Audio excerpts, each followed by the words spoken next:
पंजाब और सिंध में बल्दियाती इंतखाबात की बात करें, जिस नहज पे इस वक्त सियासत है और जिस तरह के एक दूसरे पर इल्ज़ामात लगाए जा रहे हैं, क्या आपको लगता है कि तमाम तरीका कार जो है फ़हम व तफ़हीम से हल कर लिया जाएगा, तय कर लिया जाएगा और बल्दियाती इंतखाबात वक्त पर हो जाएंगे?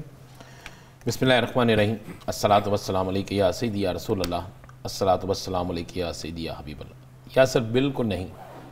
जो टारगेट है, जो गुफ्तगू है, जो बयानात हैं जिनके मुताबिक कि इस तारीख तक बल्दियाती इंतखाबात करा लिए जाएंगे, ऐसा नहीं होगा। ये जो आपको गर्मा गर्मी तेज़ी नज़र आ रही है, ये सारा कुछ एक प्लानिंग के तहत हो रहा है। और ये दोनों प्लानिंगें जो हैं दोनों ही तरफ से, पीपल्स पार्टी भी एक प्लानिंग के तहत कर रही है, उसे कुछ वक्त चाहिए ताकि लोग इस पर एहतजाज करें, कवानीन मानीन में पाबंदी लाई जाए, ये सारे मामला। तो इस पर पीपल्स पार्टी जानबूझ के उसको तवालत दे रही है। और आप बयानात देख रहे हैं ना, आज आपने पीपल्स पार्टी के कुछ लोगों के ट्वीट देखे हैं मुत्तहिदा के खिलाफ, प्रेस कॉन्फ्रेंस भी देखी है। प्रेस कॉन्फ्रेंस में और ट्वीट कैसे बड़े बड़े सख्त हैं। कल तक सब जाके MKM के पास जाके वोट मांगते थे, चंद दिन पहले भी मांगते थे, और आज ऐसे ट्वीट, यानी उस नहज तक पहुंच रही है। उसका जवाब आमिर खान साहब ने बिल्कुल दे भी दिया। और आप देखें कि अब लोगों को कौमी इलेक्शन भूल गए हैं। आप किसी के मुंह से ये लफ्ज़ सुन रहे हैं कि कौमी इलेक्शन फलां 2022 तक हो जाएंगे? किसी के मुंह से ये लफ्ज़ सुन रहे हैं कि जनाब फलां होगा, हम इतनी कौमी असम्बली की नशस्तें, इतनी सूबाई असम्बली की नशस्तें फलां जगह नहीं। अब सारा फोकस जो है वो बल्दियाती इंतखाबात पे है।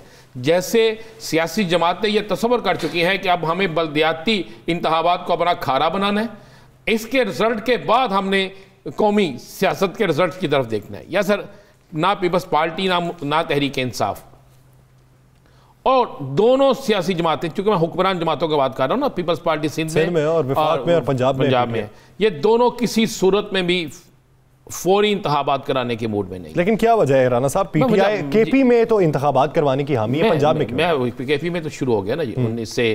देखिए KP के रिजल्ट जो है ना, KP में पीपल्स पार्टी भरपूर इलेक्शन लड़ रही है, KP में दीगर सियासी जमातें भरपूर इलेक्शन लड़ रही हैं, KP में जो तहरीक इंसाफ है PTI, ये भरपूर इलेक्शन लड़ रही है। एक तो इन्होंने KP का रिजल्ट देखने के बाद डिसाइड करना है, पीपल्स पार्टी और तहरीक इंसाफ ने 25% डिसाइड करना है। मैं आपको जो कह रहा हूँ 25% डिसाइड करना है KP का रिजल्ट देख के, कि KP का जो रिजल्ट होगा, आप ज़हन में रखिएगा, उसके असरात बलोचिस्तान, उसके असरात पंजाब और उसके असरात सिंध, तीनों सूबों की सियासत पे बड़े अहम पड़ेंगे, बड़े अहम होंगे।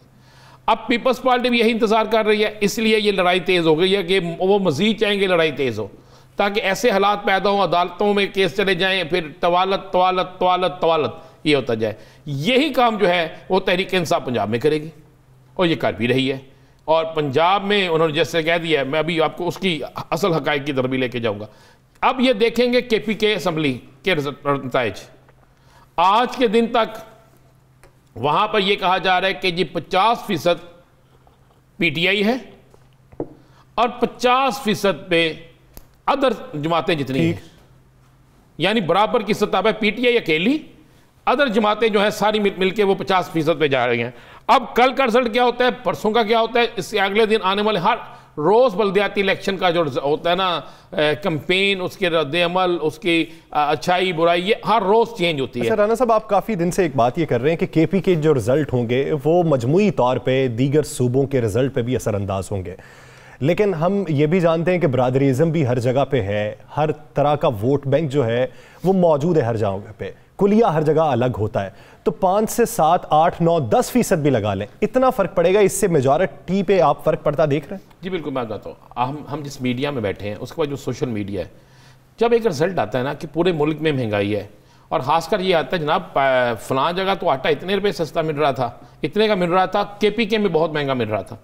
तो जब KPK में वो देखते हैं कि तहरीक इंसाफ या मुत्तहिदा अपोजिशन या कोई और जमात जीत जाती है, कोई भी जमात जीत जाती है, तो फिर आवाज़ आती है कि महंगाई तो पूरे पाकिस्तान में एक जैसी थी। हालांकि वहाँ पर जरगे, वहाँ पर बरादरियाँ कम होती हैं, ग्रुप होते हैं ना। पंजाब के अंदर बरादरियाँ बड़ी अकाउंट होती हैं, सिंध के अंदर वडेरा शाही बड़ी अकाउंट होती है। बिल्कुल दोनों, सिंध पंजाब का वेन्यू भी आप कह रहे हैं, सिंध और पंजाब का स्टाइल भी उनसे अलग है। लेकिन जब मीडिया में और सोशल मीडिया में जो चीजें चलती हैं, उसके बाद इन सियासी जमातों को 25% भी अगर उसका रिजल्ट मिलना शुरू हो जाता है, तो जो 25 पे है वो 50 पे चला जाता है। यानी बहुत से लोग हवा का रुख देखते हैं। तो है ही हवा का रुख ना। आप केपीके का रुख, जो केपीके में जब 2 दफा पीटीआई जीती है, वो एक नई रवायत थी ना, कभी भी वहां पे दूसरी दफा कोई सियासी जमात नहीं जीती। तो ये बड़ी चीजें काउंट करती हैं। अब आ जाए आप जरा पीपल्स पार्टी को, मैंने आपको बता दिया कि पीपल्स पार्टी उस रिजल्ट को देख रही है, नंबर 1। नंबर 2, पीपल्स पार्टी देख रही है कि हम अपोजिशन के अंदर से या वहां पर जो इलाकाई जमातें हैं उनमें से किसको तोड़ सकते हैं, किसको अपने साथ रख सकते हैं, कौन सा ऐसा सिस्टम कर सकते हैं कि वहां पर हम इलेक्शन जीत जाए। पहले पीपल्स पार्टी इलेक्शन जीतती थी, नहीं सिंध के अंदर, इसलिए नहीं करा रहे। पहले सिंध के अंदर इलेक्शन होते थे बजोरे ताकत, बाई हुक बाई कुक, ये बड़ी क्लियर बात है पुल।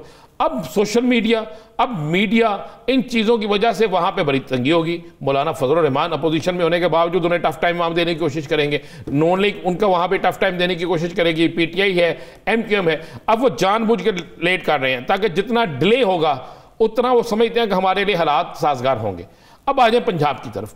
पंजाब में क्यों नहीं हो रही जी? पीटीआई की हुकूमत है, सारा कुछ है, सारा कुछ हो गया, ऑर्डिनेंस भी आ गया, बिल भी आ गया, चौधरी परवेज लाई साहब को मना लिया गया, सारा कुछ हो गया। लेकिन ज़रा गौर करें, मेरे पास जो इतला ये है कि वज़ीर-ए-आज़म पाकिस्तान ने जब पंजाब में बल्दियाती इंतखाबात के हवाले से इनसे राय मांगी और इनसे जब राय ली गई तो उन्हें वाज़ेह कहा गया कि 70-30 का फ़र्क है। पीटीआई 30 पे है, 70 पे जो है दीगर सियासी जमातें। उन्होंने कहा जब तक महंगाई कंट्रोल नहीं होती, जब तक पंजाब के अंदर दीगर मामला दुरुस्त नहीं होते, जब तक पंजाब में इनको अवाम की तरफ से पैदाराई नहीं मिलती, उस वक्त तक इलेक्शन में ना जाए। अब हो रहा था कि अदालतें भी तंग करेंगी, तंग नहीं कैसे, तो अदालतें तो हुक्म देंगी ना, अदालतों की तरफ से भी हुक्म आएगा, बाकी भी शोर मचेगा, तो क्या किया जाए? फिर कहा गया कि पहले तो हम केपीके का रिजल्ट देखें। केपीके के रिजल्ट के बाद जो सबसे बड़ी चीज़ है, इसको हम ले जाए ईवीएम पे, कि पंजाब के अंदर इलेक्शन ईवीएम पे होना है। अब ईवीएम पे इलेक्शन तो 2022 तक नहीं होता, ये बड़ी क्लियर सी बात है। या सर मशीनें आनी है ना, मशीनें आने के बाद वहाँ पे ट्रेनिंग होनी है ना। इन सब मरहले में से देखिए, आप मार्च के बाद अप्रैल रमज़ान शरीफ का महीना है, अप्रैल के बाद आप चले जाए मई, जून, जुलाई, अगस्त, सितंबर, अक्टूबर, फिर चला गया ना, बड़ा लंबा चला जाना। ये काम इतनी जल्दी नहीं होना। अब किस वक्त ये काम होना है, मैं आपको ये भी बता दूं, अचानक उस वक्त होना है जब इनको ये इत्मीनान हो कि अब हम 60 पे हैं और अदर जमातें जो है 40 पे हैं। उस वक्त इलेक्शन अनाउंस हो जाएंगे, आप देख लीजिएगा, उस वक्त इलेक्शन भी अनाउंस हो जाएंगे, उसके बाद इनकी कंपेनें भी तेज हो जाएंगी, इनके मामलात भी तेज हो जाएंगे। इसीलिए ये सारी चीजें इस ज़मन में राना साहब, पाकिस्तान मुस्लिम लीग काफ की राय क्या है जो पीटीआई को दी गई? काफ की राय भी यही है कि जब तक हालात नहीं होते, जो परवेज लाई साहब ने कहा ना, जब तक महंगाई कंट्रोल नहीं करते तो सियासी मैदान में मत जाइए। यानी उन्हें यह लगता है कि अभी नुकसान है और दोनों का है? बिल्कुल, दोनों का, जितने भी इत्तेहादी हैं सबका नुकसान है भाई। हुकूमत का जो जो हिस्सा है, जिसने हुकूमत को कंधा दिया हुआ है, जो जो हुकूमत में वजारत में है, मशावरत में है, स्पीकर है, में वो एमपी हैं, हुकूमत के नाम जिनके साथ लगा हुआ है, वो इसी नुकसान और फ़ायदे में दोनों में वही होंगे साथ। इसलिए ये मैं आपको जो बता रहा हूँ कि वज़ीर-ए-आज़म साहब को जो बताया गया वो यही था, 30 और 70। फिर अब इन्होंने कहा कि ऐसा सिस्टम किया जाए, एक तो केपीके का रिजल्ट देख लें वो क्या आता है, उससे हमें कितना आसरा मिलता है। केपीके के रिजल्ट के बाद आप देखेंगे हमें आसरा नहीं मिलता, महंगाई कंट्रोल नहीं होती, तो फिर हम चले जाएं ज़रा उस पर कि जहाँ ईवीएम पे हमने जाना है। ईवीएम पे अब जाने के लिए आपको बड़ा टाइम चाहिए, तो कब सुबह होगी और कब आप काम पे जाएंगे, यही हिसाब होगा। यस।